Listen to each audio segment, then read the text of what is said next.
에베소서 4장 15절과 16절의 말씀을 보겠습니다.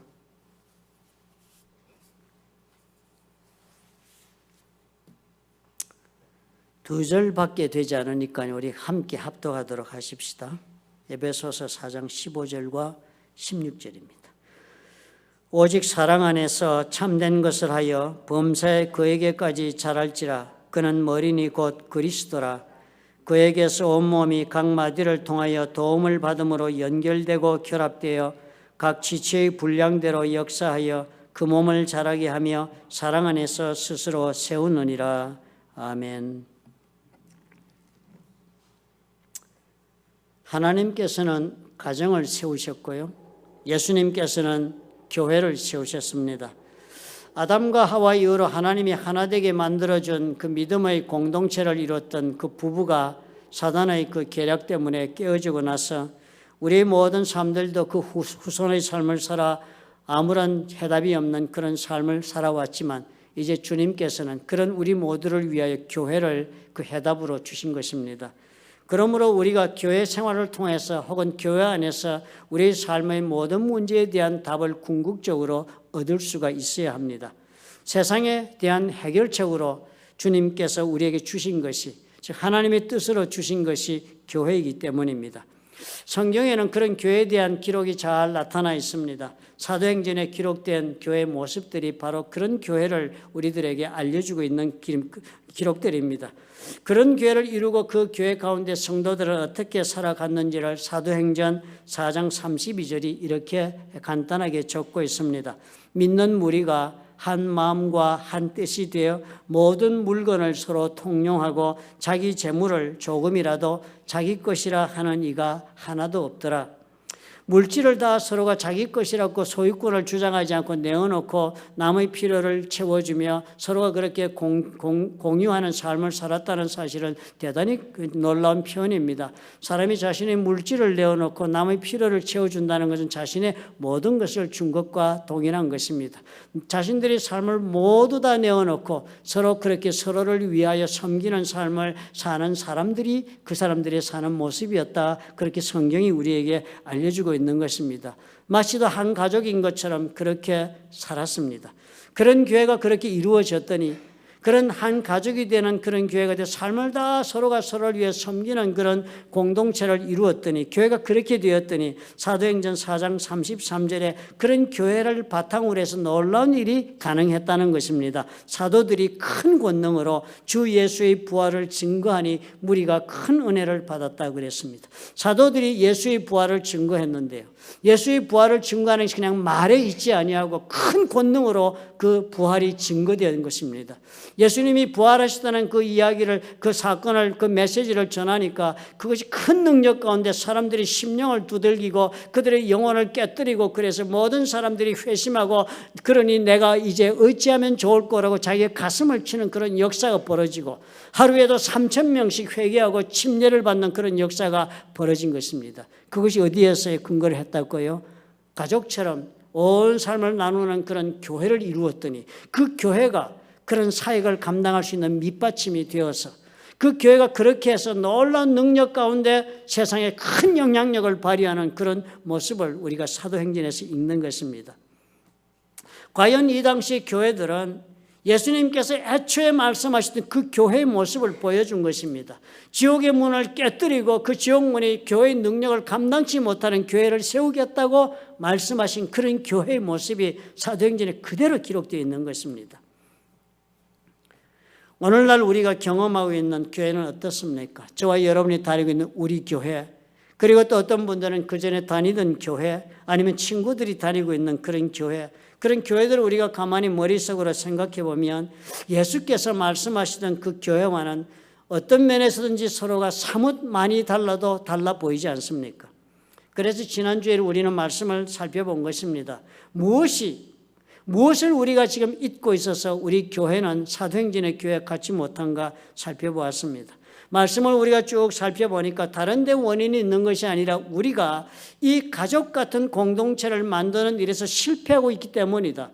우리는 그것을 까마득히 잊고 살기 때문이다.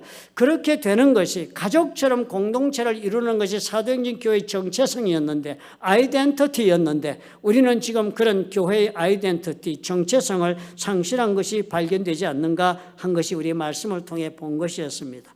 사도행전의 원형교회에서부터 그렇게 이루어지는 가족처럼 사는 모습들이 지금 우리 가운데는 없기 때문입니다. 애초에 예수님이 원하셨던 교회 모습이 그러니까 우리 가운데는 이루어지지가 않는 것입니다. 삶과 운명을 함께하는 성도들의 관계가 이루어지지 않고 있기 때문에 우리는 다 각자 교회에 와서 예배드리고 또 돌아가 뿔뿔이 각자의 삶을 사는 따름이지 우리가 함께하여 주의 역사가 일어나는 그런 교회를 이루지는 못하고 있는 것입니다.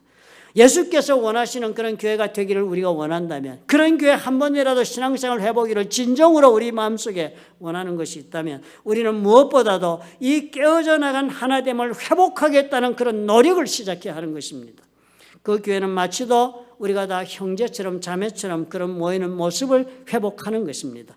가족 공동체의 모습을 그래서 회복하자. 그러면 우리도 사도행전 교회처럼 살 수 있다라고 우리가 지난주일에 말씀을 살펴보았습니다. 오늘은 그렇게 서로가 가족처럼 연결된다는 것이, 그렇게 가족이 된다는 것이 과연 어떤 모습으로 되는 것인지 오늘 읽은 에베소서의 말씀을 통해서 우리가 한번 찾아봅시다. 첫 번째로요, 예수께서 머리가 되셔야 한다는 것입니다. 예수께서 머리가 된다는 말은 예수께서 우리의 생명의 근원이 되어야 한다는 말씀과 같습니다. 오늘 에베소서 말씀 보면 이렇게 적었습니다. 4장 15절에 범사에 거기까지 자랄지라 그리고는 그는 머리니 곧 그리스도라 그랬습니다.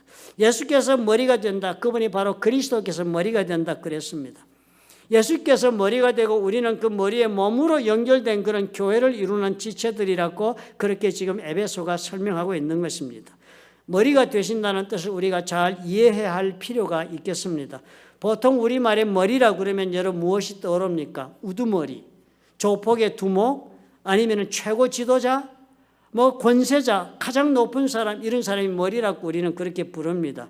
그러니까 이 머리라고 부르는 것은 모든 그 조직의 권위를 가지고 있는 최고 권위자, 최고 권력자가 머리라 우리는 그렇게 이해를 합니다. 그러니까 예수 그리스도께서 우리의 머리가 된다가 그렇게 이해를 하면, 최고의 권위를 가진 분이라고 이해되면 무조건 순종, 절대 복종, 이해는 우리가 다른 것을 생각할 의미가 그 단어에 없습니다. 그런데요, 그 머리라는 단어는 그 외에도 더 중요한 뜻이 더 들어 있습니다. 그것은 이 머리라는 단어가 그 원어를 보면 생명의 근원, 발원지라는 뜻도 들어 있습니다. 헬라어로는 케팔리라는 단어가 바로 이런 생명의 근원이라는 뜻으로 사용되고 영어로는 동일하게 헤드라는 단어로 번역되었습니다. 그래서 예를 들면 그런 것입니다. 강의 발원지, 강이 처음으로 시작되었던 곳, 나일강의 발원지, 그러면 강이 처음으로 시작됐던 그 물이 모였던 그 웅덩이가 크게 생긴 그 호수, 그런 것을 가리킬 때는 head of the river Nile, 나일강의 head, 머리다, 이렇게 이야기를 합니다. 그러니까 이 뜻은 그 머리란 것은 모든 일의 시작이 되는 것, 발원지, 그리고 생명의 근원지, 그런 뜻의 단어로 이 머리가 사용된 것입니다. 그러니까 오늘 에베소서에서 교회의 머리가 되시는 그리스도라고 한 것은 교회의 우두머리가 되셔서 예수님이 모든 권위를 가지니까 우리는 다 순종하고 복종해야 된다 하는 의미를 훨씬 더 넘어가는 것을 우리가 이해해야만 하는 것입니다. 교회의 생명의 근원이 되시는 예수님이란 뜻으로 이 머리를 이해하면 우리가 사는 모든 생명이 예수님으로부터 흘러온다. 우리가 교회답게 되는 것도 예수님으로부터 흘러온다. 그런 머리가 되시는 예수님이라고 우리가 이해합니다. 예수님을 머리로 삼을 때에만은 생명이 흘러 들어온다라는 표현을 우리가 오늘 보는 것입니다. 마치도 머리에서 온 생명이 흘러 우리의 몸이 제대로 기능을 다하는 것과도 비슷하다 하겠습니다. 그러므로 이 말씀에는 단순히 교회의 모든 것이 예수님의 가르치심의 권위 아래에 놓여 있다는 것과 달라집니다. 이것만 가지고 신앙생활을 하시는 분이 얼마나 많습니까? 예수님 말씀대로만 살면 되는 줄로 아는 사람이 얼마나 많습니까?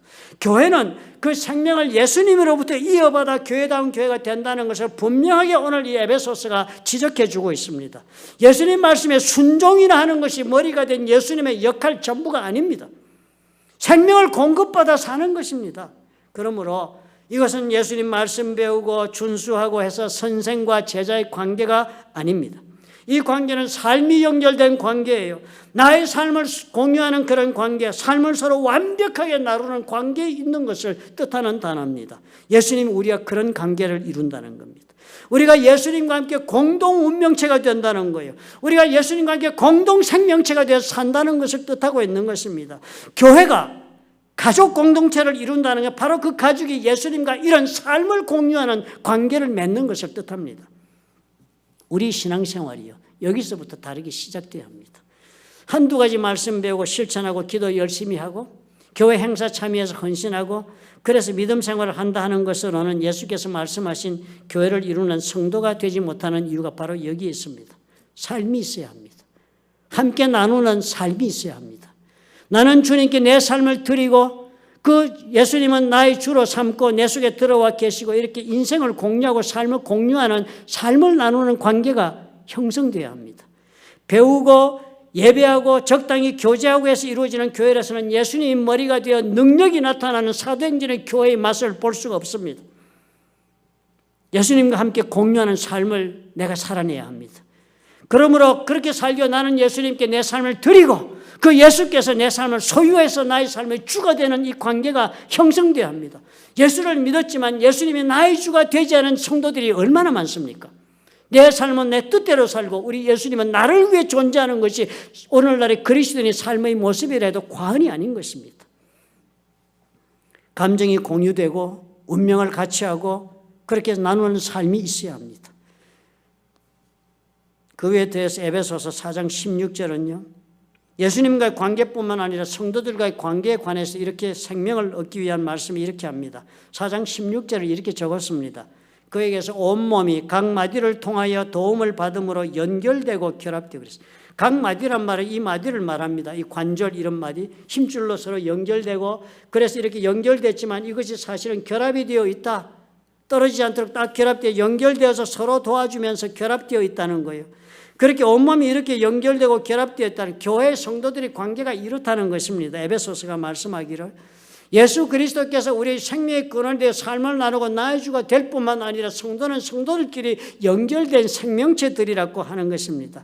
우리의 육체의 각 마디가 다른 부분에 이렇게 연결이 되어 도움받고 서로가 서로를 위하여 존재하지 않으면 기능을 할 수 없는 것처럼 그렇게 도와야만 같이 결합이 되야만 온전한 몸이 되듯이 그렇게 우리가 교회에서 성도와 성도들이 그런 관계를 맺어야만 온전한 교회가 만들어진다 하는 것입니다.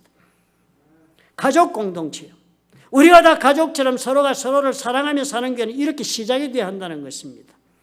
이게 결합되었다는 단어가 대단히 중요합니다. 결합에는 두 가지 종류가 있습니다.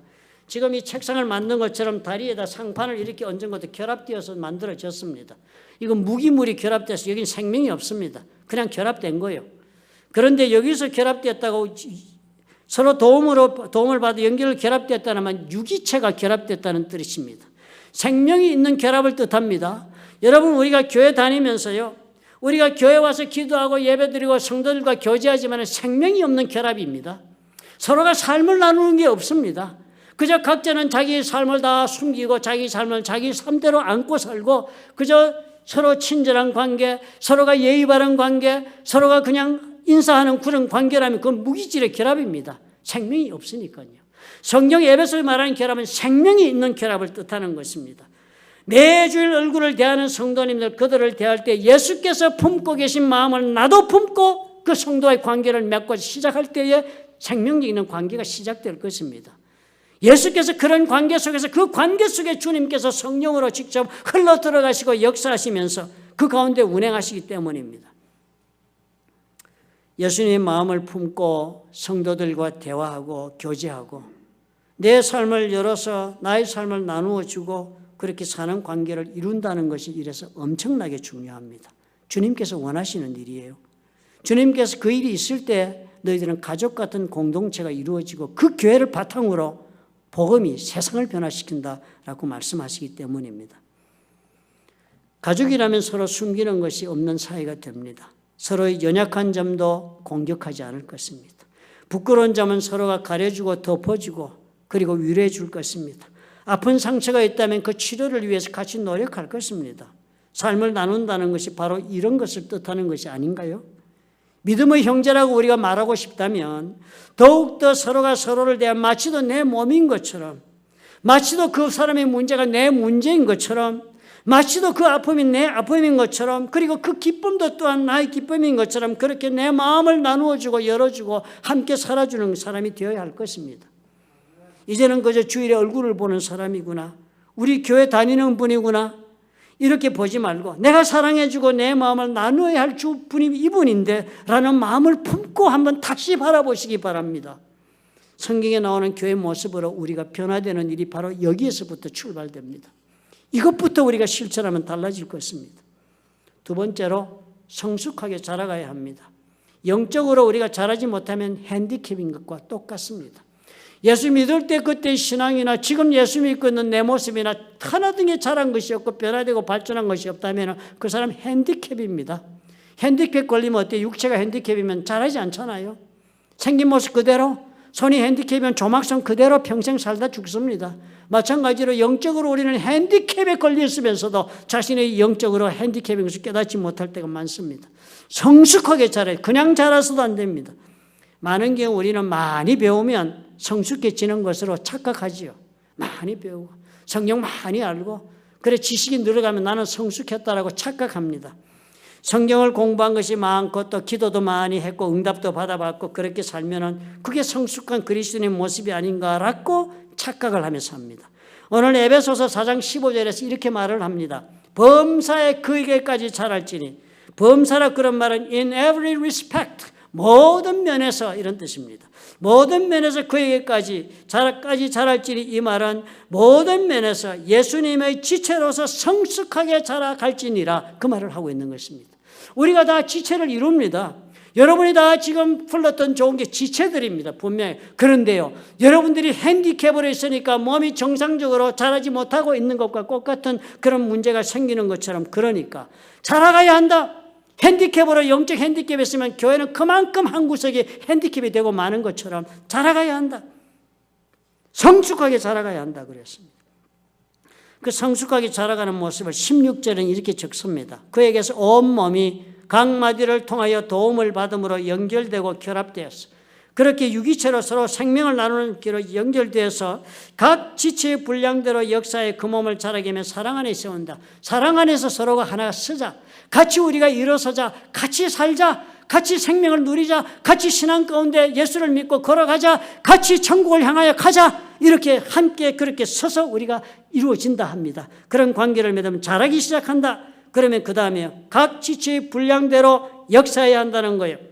그렇게 자라기만 할 것이 아니라 그렇게 자란 사람들이 각 지체의 분량대로 역사한다. 각각 자기 부분대로 as each part does its work, 각 부분들이 자신의 맡은 바 일을 감당하는 것으로 이것이 지체가 역할을 감당한다는 겁니다.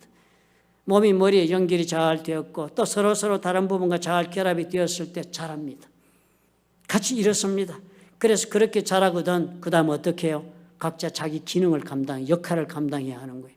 교회 다니시면서 주께서 각자에게 기대하고 있는 역할이 있습니다. 권사를 받았으면 권사라고 직분을 줄 때 예수께서 바라시는 기대가 있습니다. 그 기대가 무엇인지 생각을 해보셔야 해요. 집사를 주었으면 디모데서를 읽어봐야 해요. 왜 이런 집사의 직분을 주었는지를 읽어봐야 해요. 그 기대가 있는 것입니다. 그것이 어떻게 해요? 자신의 역할을 감당하는 것이라고 에베소서에 말씀하는 거고, 그것이 성숙의 모습이니까요. 장로면 장로의 역할을 기록된 대로 감당해야 하는 것입니다. 그것이 주님의 장로에 대한 기대니까요. 목사는 물론이고 전도사는 물론이겠지요. 우리가 다 어떻게 해요? 그 품 안에 살고 있습니다. 우리는 그저 과대평가한 명칭 속에 살고 있습니다. 저는 이 설교를 준비하면서 토요일 날도 스스로 많이 부끄러웠습니다. 하나님 앞에 기도하면서 내가 과연 목사다운 목사라고 할 수 있겠는가? 우리 예수님이 나를 보면 너 참 목사 잘하고 있다라고 말하겠는가? 처절한 감을 느꼈습니다. 절망감. 주님께서 말씀하신다면 지금이라도 내려놓아야 할 것이 이 목사 직분이군요. 그게 제가 깨달은 고백이었습니다. 거품을 빼야겠어요, 우리가요. 집사는 집사답게, 권사는 권사답게, 주의 종은 주의 종답게 그렇게 해야 되겠다. 그랬을 때 우리가 어떻게 해요? 성숙한 성도가 되는 것입니다. 우리 그것을 잊지 말자. 해도 되고 안 해도 되고가 아니다. 나의 역할을 감당하자. 주님께서 나를 이 자리에 보내신 때에는 까닭이 있다. 무엇하라고 보내셨을까? 거기 합당한 내 역할을 내가 감당하는 사람이 성숙한 제 모습이라고 하시는 것입니다. 우리가 교회에서 이런 관계까지 나아가야 합니다. 말씀 잘 배우고 예배 잘 드리고 헌금만 잘 내도 참으로 훌륭한 성도라고 말합니다. 목사하고 관계가 더 좋으면 훌륭한 일꾼이라고까지 칭송합니다. 성도들과도 그것만으로 족하지 않아요. 확실한 결합이 있어야 합니다. 그래서 자라가야 합니다. 예수만 잘 믿는 데서 자라는 것이 아니라 관계를 잘 믿는 데서 맺는 데서 자라간다고 오늘 에베소서가 두려운 지적을 합니다. 위로는 머리 되시는 예수님과 옆으로는 같은 믿음의 동료들과 확실한 영적인 결합을 이룰 수 있을 때 내가 자라고 그리고 내 역할을 할 수 있는 것입니다. 크기만 자랐다고 자동으로 성숙해지는 것이 아니라는 것을 새삼 우리가 명심합시다. 나의 역할, 내 기체로서의 내 구실을 할 수 있을 때 주님이 날 보고 너는 지금 이제 성숙한 내 몸의 한 부분이 되었구나 라고 말씀하실 것을 우리가 기억합시다. 두렵게 합시다. 우리가 교회 생활 여기서 주의해야 합니다. 우리는 누구나 다 그렇게 생각하지요. 교회에서 뭐 사람들이 뭐라고 그러든지 뭐 이 사람 저 사람 다 싫은 사람 좋은 사람 다 가리가면 내가 신앙생활 하더라도 내가 예수님과 관계가 좋으면 다 된다. 우리 주님하고만 하나님하고만 잘 내가 쓰면 된다. 예수님 말씀 뭐예요? 옆으로의 관계, 성도들과의 가족 같은 관계가 없이는 잘하지도 못할 뿐 아니라 내가 감당할 부분에서 내 역할도 제대로 행하는 사람이 될 수가 없어 성숙할 수가 없다는 이 지적을 우리가 기억해야 합니다. 많은 분들이 예수님과 이런 관계는 중요하게 생각을 하고 매달립니다. 거룩한 사람이 되려고. 그러나 성도들의 관계는 아무런 중요함이 없이 가볍게 생각하고 받아들이지를 않는 경우를 수도 없이 발견합니다. 그런 생각을 가지신 분들의 대부분의 생각 속에는 무엇이 들어있습니까? 각자 신앙의 성숙이나 신앙의 거룩함을 위해서는 하나님과의 관계만 제대로 된다는 그런 믿음이 있기 때문입니다. 성화가 되고 하나님이 경건한 사람이 되어야 되겠는데 그건 하나님과의 관계지 다른 것에서 오지 않는다. 성도 관계는 필수적인 것이 아니라고 생각합니다. 그래서 성도들 과에는 예의 바른 사람, 적당히 자선을 베푸는 사람, 적당히 선심을 쓰는 그런 분으로 그렇게 족하다 생각합니다. 자신의 신앙이 더욱 경건하게 믿음에 성숙하게 되는 것이지 예수 그리스도를 닮아가는 일에서 성도의 관계는 절대로 중심적인 일이 아니라고 생각을 합니다. 오히려 자신의 신앙이 성숙해 가신 분일수록 예수님 닮아가면서 내가 예수님을 더 닮으면 더 사랑해주고 베풀 수 있지 않겠는가라고 자신의 관계를 단절한 것을 합리화하고 삽니다. 개인의 경건하고 거룩한 삶에 온 열심이 있을 뿐입니다. 다시 한번 생각해 보셔야 해요. 신앙의 성숙은 결국 내가 얼마나 예수님을 닮은 사람으로 자라가는가 하는 것이 아닙니까? 얼마나 내가 예수님 닮아가는가 하는 거예요. 신앙의 성숙이 척도입니다. 예수님 닮는다는 것은 두 가지 면에서 닮아야 합니다. 첫째는 예수님의 사역의 모습을 닮아야 하고요. 둘째는 예수님의 성품을 닮아야 해요. 우리는 예수님의 사역의 모습을 닮는 것은 꿈에도 생각하지 않습니다. 그러나 예수님 뭐라고 그래요? 우리를 세상에 보낸 이유는 뭐라고 왜 보내셨답니까? 예수님께서 이 땅에 오신 사역을 담당하라고 우리를 이 세상에 예수 믿었는데 보냈다고 말씀하지 않으셨습니까? 우리는 그 사역의 모습을 결코 닮아가는 노력을 기울인 적이 없으면서도 우리는 하나님 앞에 거룩한 성화의 길을 걷고 있다고 착각하고 있습니다. 결국 세상을 향하여 예수님의 사역을 담는 것도 사람 상대하는 일입니다. 영혼 구원하는 사람 상대하는 일이요. 사람과 관계를 맺어서 그 관계가 참으로 바람직한 사랑의 관계가 형성되었을 때 상대방이 나의 신을 믿고 예수를 받아들인다고 성경을 얼마나 정확하게 지적해 주고 있습니까? 말로 예수 믿는 사람이 어디 있어요? 관계가 이루어지지 않고 누가 내가 믿는 예수를 믿겠습니까? 두 번째, 예수님의 성품을 담는 문제요. 예수님 성품을 담는 문제는 갈라디아서 5장 22절과 23절에 잘 적혀 있습니다. 성령의 열매. 성령은 예수의 영이시니까요.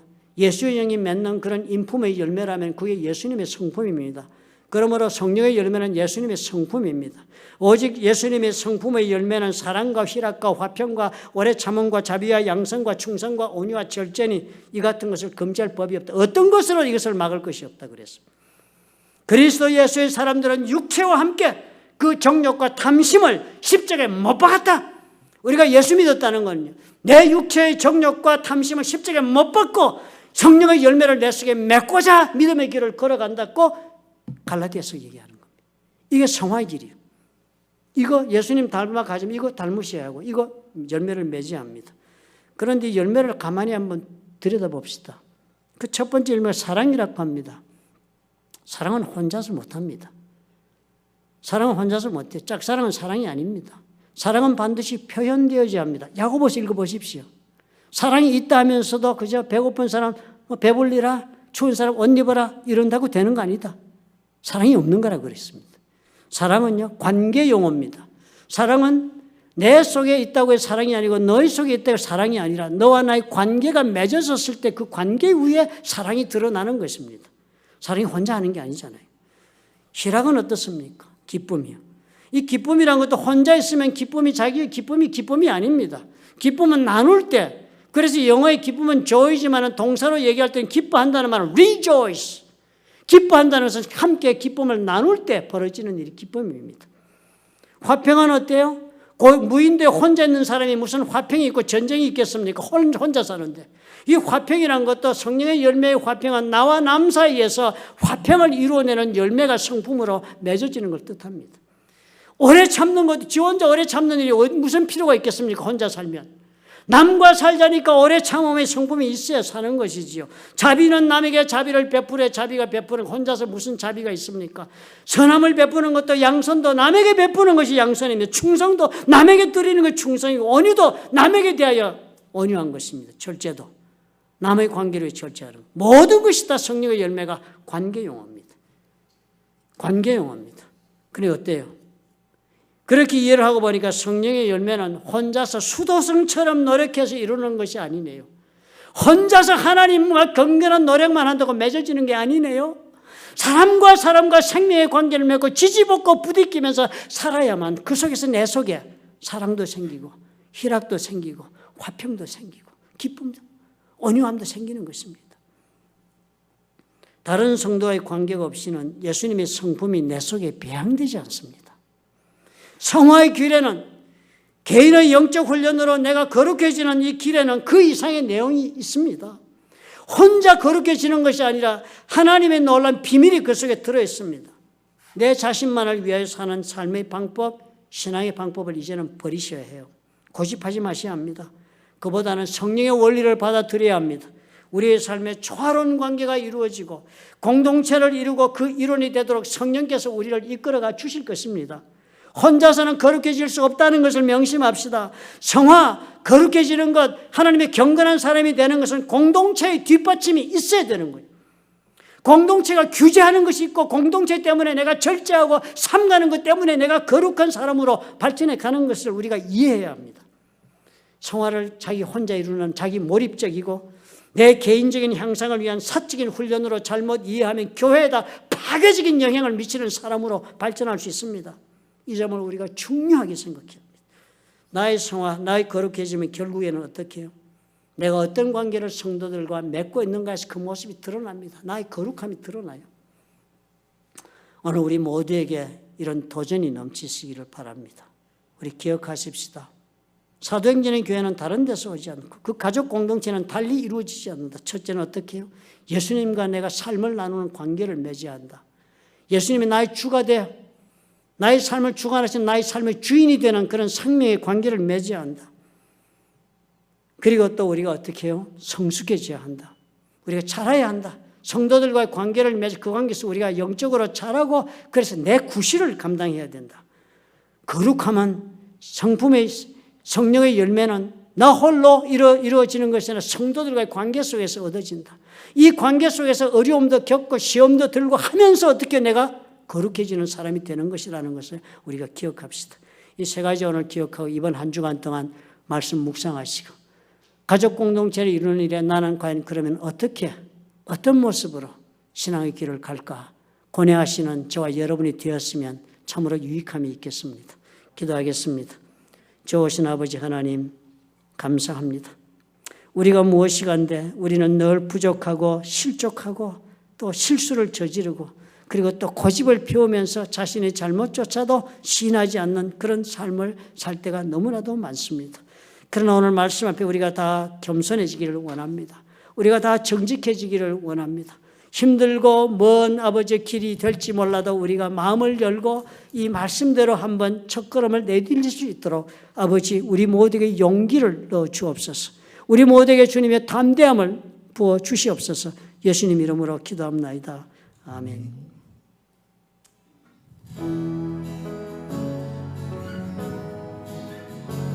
지금 새로운 찬양을 할 건데요. 우리가 같이 찬양하실 때 말씀 기억하시면서 했습니다.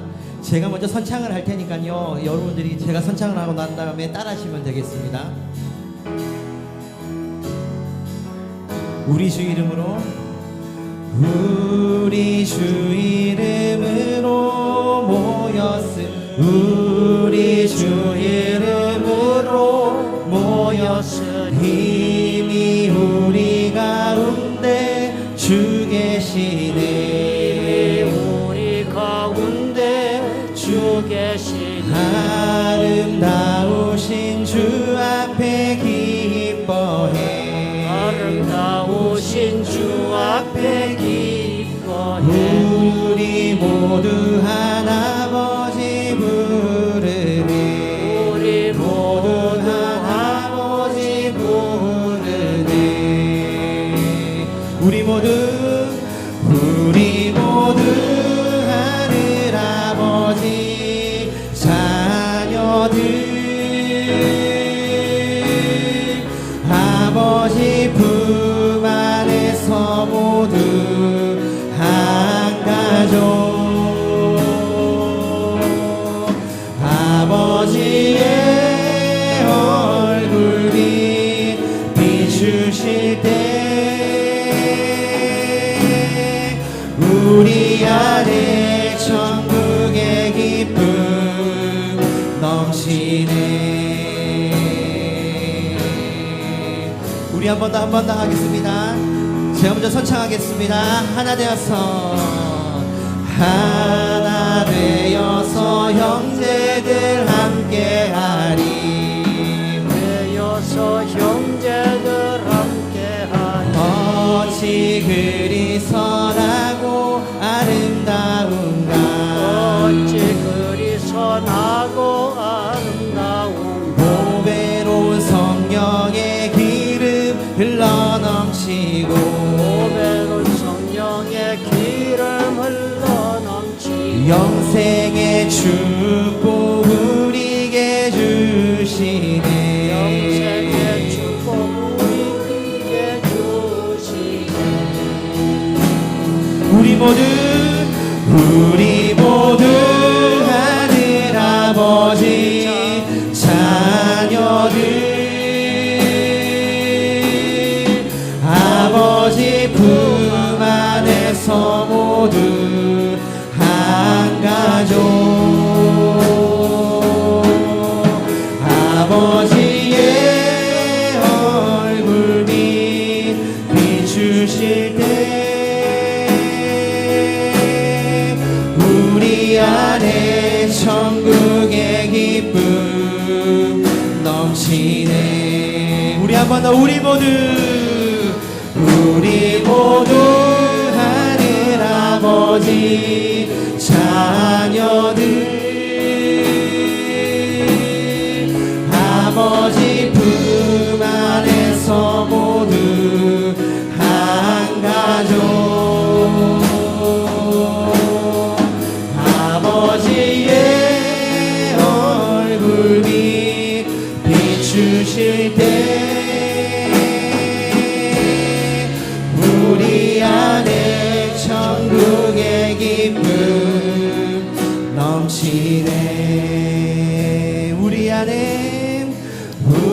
안에 천국의 기쁨 넘치네.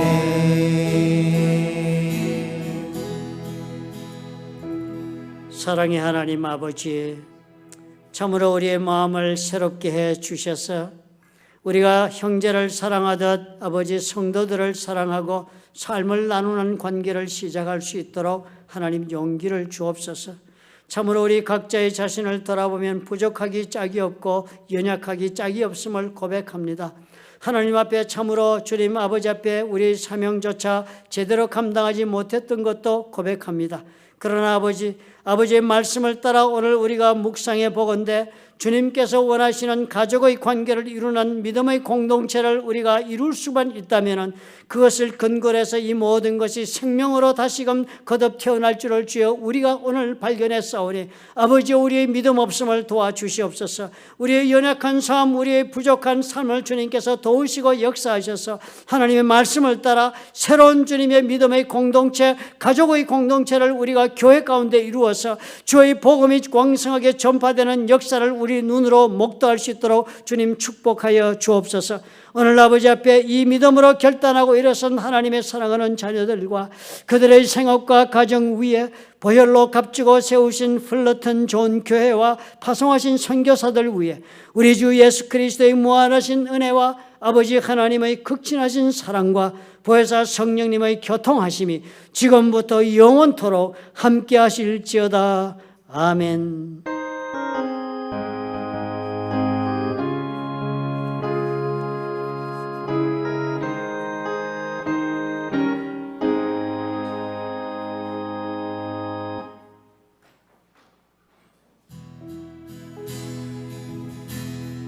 우리 모두 하늘 아버지 자녀들 아버지 품 안에서 모두 한 가족 아버지의 얼굴 빛 비추실 때